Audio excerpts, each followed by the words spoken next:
Morning, everybody. Really delighted to be here today to represent Coventry University and also our partners who are part of DigiSpin, Birmingham City University and the University of Wolverhampton. Put my lipstick on today so I can look like my picture. So I achieved that. Excellent. Okay. A quick disclaimer. I've used a lot of AI in my presentation. Sorry, not sorry. I'm a massive fan. Just looking at some of the earlier presentations today, and it got me thinking. Actually, there won't be any real images on there. But there's some real images in this booklet that I'm holding here, which is the DigiSpin booklet that I wrote during the program. So. Quick introduction. So I'm Albi Lamaj. I'm the Intellectual Property Associate Director for Coventry University. I head up intellectual property, which means you can't steal my ideas because I'll know. So I do this day to day for Coventry University, and I have done so for the last nearly 4 years. I've spent my career navigating both industry, so I've got a long career in industry before academia, with one single obsession, teaching people how to recognize value in their ideas and giving them the tools to turn that value into impact. But in doing that work, I realized something really critical. So we can teach founders how to build. We can teach founders how to commercialize their ideas, but that does not matter because the system blocks them from starting. So I'll start with that question on the screen and what happens when we change the way innovation begins. So right now in the UK, pathways, not ideas, shape opportunity. So what do I mean by that? Because what talent is widely distributed, pathways to progress often are not. So ideas emerge everywhere. Innovation is not exclusive to certain addresses, but right now those pathways are broken. And what do I mean by that? For founders, in my opinion and in my professional opinion and my colleagues' opinion, support is fragmented. So we have a lot of researchers that want to get to market faster, but the technology transfer teams are incredibly small and can't cope with that demand. Capital is limited. There's spots of funding that supports some of the innovations get to market, and some of the ones that are a little bit less less popular, shall we say, they tend to attract less funding, so it's a little bit more difficult for them to get to market. And then the other thing to mention is that networks tend to be geographically biased. And what I mean by that is that not specifically just Southeast, but let's just use Southeast for now. But if your ideas, or if you're a founder in Southeast, then your ideas are investable. If you are somewhere else, perhaps let's say the Midlands, then your ideas are interesting. So the networks are definitely at times geographically biased. So what happens when that's the case? So it creates a divided landscape. So some universities have deep pipelines, as we know, and some others have deep potential. So we asked the radical question. So what happens actually if we completely scrap the way that we currently work to support technologies to get to market? Let's bring a few universities together with some Research England funding, which was a massive help. And what happens if we create a joined up, a shared technology transfer and an ecosystem, so soften some of those invisible boundaries between us in our region and see what happens. So not to merge universities together, not centralisation, but just merely to soften those boundaries and see what happens with that new innovation ecosystem. So this is where DigiSpin was born, DigiSpin West Midlands, funded by Research England, 6-month pilot, led by Coventry University in very close collaboration, may I add, with Birmingham City University and the University of Wolverhampton. So 6-month sprint, as you can imagine. We didn't even know each other at that point. So the first thing that we did was got to know each other, had a coffee, and then we needed to design this new system, this new ecosystem that softened our boundaries between in the West Midlands between our 3 universities. So effectively, what we came together to do is test a bold hypothesis: could 3 universities behave as one shared innovation ecosystem? So we built the framework from scratch. The framework was essentially a set of structured training, a program effectively to support acceleration of IP and acceleration of technology to market. We designed that together. So in under 30 days, we developed the framework, the skeleton, and then the specific training sessions and the program itself we did as we got along. So we designed that together. We built a pipeline in just under 30 days. So we went out to the 3 universities and put expressions of interest. We talked about DigiSpin. We talked about the work that we were doing. We talked about the softer boundaries that we were creating between the 3 of us. So in just under 30 days, we built that pipeline, and then off we go. We had 5 months to deliver that program. So as you can imagine, incredibly stressful, but very, very rewarding. So one thing that we had in our shared goal and our shared objective was that what we would create with DigiSpin is one language for our founders, one workflow, so one pathway, and one front door. So if you imagine, so founders in the West Midlands, if they move to different universities, what they'll be faced with is 3 sets of processes, 3 sets of policies, 3 sets of different ways of doing things, 3 sets of different ways of commercializing their IP. How are founders supposed to navigate that? So under DigiSpin, we decided to change that and completely look at a new way, absolutely one pathway for all. And then things started to move. So this is my favorite slide, because there's some numbers on the slide.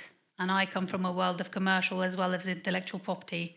So I could spend the whole day looking at numbers. So let's start with impact. So when we remove those roadblocks and essentially all of those boundaries, innovations started to appear. People started to come forward. We had 40 ideas that came through, and they were, it was fascinating. We had people come through with AI technologies. We had people come through. We had doctors. We had nurses. We had collaborations with hospitals and people that came through, with innovations around bowel cancer, Parkinson's disease. It was absolutely fascinating. So we had 40 ideas come through, 40 different individuals from 3 different universities, so all from different walks of life, all with different sets of frustrations from their own universities, all at different stages of their career. So really, really fascinating, because at the beginning, we didn't really have that framework. So we just had to tell them to trust us, right? And they did. And because they trusted us, we helped them. So we worked with them for 6 months, well, 5 months actually, because 30 days we spent building the system, teaching them how to become entrepreneurs. So if you imagine you bring an engineer and you're asking them to speak to an investor, it's not going to happen. So we had to flex our system, and it was a set of structured, it was a workshop, but we had to flex our system to make sure that we supported those founders in the right way, in the way that they needed to be supported. So teaching engineers, teaching artists, teaching biologists and nurses and doctors how to speak this new commercial world, what IP was. So we took them through this program where we taught them what IP was, how to manage, how to protect it, how to fight anybody, and also how to speak the investment language. So fascinating. That the 40 ideas that we supported, absolutely fascinating. And through the program, 11 of those ideas, so they're all different stages of development. So some were very early, some were concept only, some were a little bit further down the line. Some had been successful with funding, and managed to build a proof of concept. Some hadn't. So we filtered them through, and we had 11 technologies, which are listed in this little booklet here. I'm happy to share that with you. So 11 of those went to real investors. They presented to real investors in that time period. And of those 11, 2 of them have made national impact. They've gone on to secure further funding, and they're currently being set up to be spun out. In fact, one of them was incorporated a couple of days ago. From the arts world, would you believe it? So I'll say that because so I've only been in academia for 4 years.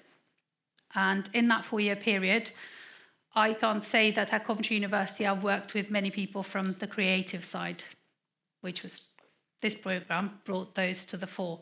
So that's fascinating, because suddenly that lack of support, the smaller teams that weren't able to support, were no longer there, because we're a much bigger team. We've pooled our resources, we've pooled our expertise, and everything was hunky-dory. So we've got a lot of different types of people come forward. So there was incredible energy. I'm absolutely still buzzing. So the program finished in May. Still buzzing from the work, because there's been some follow-on activities since then.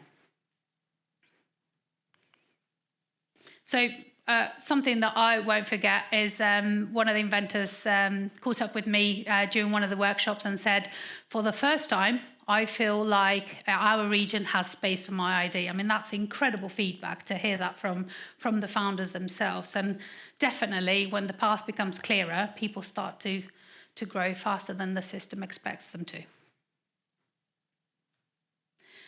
But I think the real story isn't just the numbers that I've just presented to you. I think it's that feedback. It's the feedback from investors who said, programs like this, where we're bringing together multiple universities to share that technology, transfer expertise, should be happening more frequently. We want to see your innovations. Why do you hide them? Show us what you've got so that we can talk to you. So that was incredible feedback. You know, we had a much larger pool of innovations now, because there's 3 of us, no longer 1. What did we learn? Absolutely learned that once we show those founders the path and provided them with that clarity, that gave them a lot of confidence. So the confidence that they had to speak to investors early on in that 6-month period, not even being confident to present or to pull together a pitch, was absolutely incredible. And I think, as you can see, you know, that clarity that we've provided has helped them move on and secure further funding and do really, really well and get spun out. I think more than that, also the context that we provided really helped them with traction.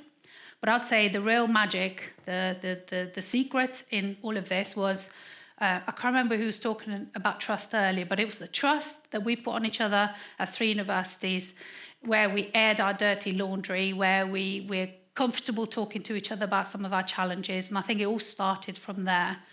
We no longer were 3 universities delivering 3 sets of different programs in our own space. We actually came together. And in fact, partway through the program, we changed our delivery model to say, rather than having, you know, X number of workshops in our own areas, why don't we just combine them and do a bit of a round robin, which was really, really helpful. But we built trust. We had lots of coffee together, spent lots of time together, and we got really, really comfortable with the uncomfortable. And I think that was why we did so well in this program, because the founders that came through with us on the journey actually truly believed that and saw us as one team.